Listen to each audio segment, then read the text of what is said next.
नमस्कार.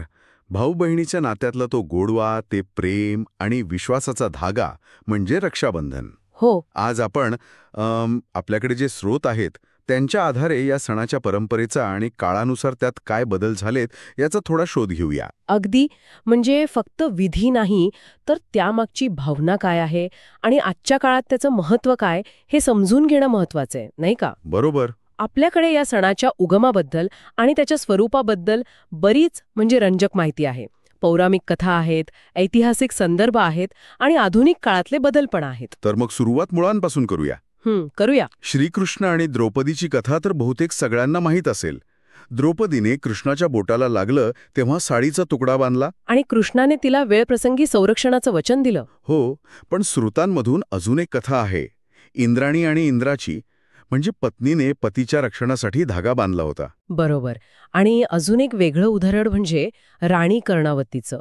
तिने हुमायूनला राखी पाठवून मदत मागितली होती. म्हणजे हा संदर्भ तर पूर्णपणे राजकीय आहे. खरे, म्हणजे या वेगवेगळ्या कथांमधून संरक्षण ही जी संकल्पना आहे तिचे किती वेगवेगळे पैलू दिसतात, बरोबर ना? कधी वैयक्तिक, कधी देवाकडे केलेली प्रार्थना, तर कधी राजकीय मदत. अगदी. यातून हे पण स्पष्ट होतं की सुरुवातीला हा धागा फक्त भाऊ-बहिणींपुरता नव्हता. संरक्षणाची भावना खूप व्यापक होती. आणि हा सण श्रावण पौर्णिमेला येतो.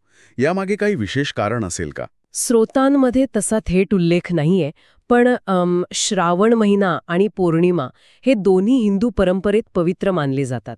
कदाचित म्हणून हा दिवस निवडला असावा. अच्छा, आता विधीबद्दल बोलूया. सकाळी स्नान वगैरे करून पूजेची थाळी तयार करतात. काय काय असतं त्यात? राखी, कुंकू, अक्षता, मिठाई, दिवा. बरोबर. मग बहिणीने भावाला टिळा लावायचा, अक्षता लावायच्या आणि मग उजव्या मनगटावर राखी बांधायची. आणि तो मंत्र ओम येन बद्धो बलिराजा, तो महत्वाचा आहे. हो, खूप महत्वाचा. त्याचा अर्थ पण खूप खोल आहे. ज्या धाग्याने महाबली राजा बळीला बांधलं होतं, त्याच सामर्थ्यवान धाग्याने मी तुला बांधते, माझ्या रक्षणासाठी. तू आपल्या वचनापासून विचलित होऊ नकोस. म्हणजे हे फक्त बंधन नाहीये. तर एक आठवण आहे वचनाची, संरक्षणाची. बरोबर.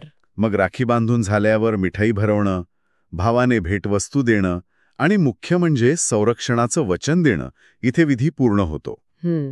पण काही गोष्टी टाळायला सांगितल्या आहेत. जसं की भद्रा काळात राखी नाही बांधायची. हो, भद्रा काळ अशुभ मानतात ना काही कामांसाठी, ज्योतिषशास्त्रानुसार. अगदी. आणि त्याहून महत्वाचं म्हणजे मनात कोणतीही कटुता न ठेवता अगदी खऱ्या भावनेने हा विधी करायला हवा. केवळ एक उपचार म्हणून नाही. हे फार महत्वाचं आहे. आणि आजच्या काळात अजून एक गोष्ट महत्वाची ठरतीये, पर्यावरण. तेच ना. प्लास्टिकच्या राख्यांऐवजी नैसर्गिक धाग्यांच्या, सुती किंवा मातीच्या राख्या वापरण्याचं आवाहन पण दिसते. सणाचा आनंद घेताना पर्यावरणाची काळजी घेणं गरजेचं आहे. अगदी. आता थोडं सणाच्या आजच्या काळातल्या महत्वावर बोलूया. भावनिक जोड तर आहेच, पण सामाजिकदृष्ट्या याचं स्वरूप खूप विस्तारलं आहे, असं नाही वाटत? निश्चितच. म्हणजे आता हे नातं फक्त रक्ताच्या भावा-बहिणींपुरतं मर्यादित नाही राहिलं. मित्र, सहकारी, शेजारी. हो, ज्यांना आपण मानतो अशा कोणालाही राखी बांधली जाते. आणि यातनं सामाजिक सलोखा वाढतो, आपुलकी वाढते. संरक्षण या शब्दाचा अर्थही आता बदललाय. फक्त शारीरिक नाही, तर भावनिक आधार देणं. कठीण प्रसंगी पाठीशी उभं राहणं, हे पण तितकंच महत्वाचं मानलं जातंय. बरोबर. आणि टेक्नॉलॉजीने तर यात अजून भर घातलीय. लांब राहणारे भाऊ-बहीण व्हिडिओ कॉलवर राखी बांधतात किंवा कुरिअरने पाठवतात. हो, त्याचे फायदे तोटे दोन्ही आहेत म्हणा. तंत्रज्ञानामुळे अंतर कमी झालंय, संवाद सोपा झालाय, पण अर्थातच प्रत्यक्ष भेटीची जी ऊब असते ती नसते यात. खरंय. तरी सुद्धा भावना व्यक्त करण्याचा आणि नातं जपण्याचा हा एक मार्ग नक्कीच आहे.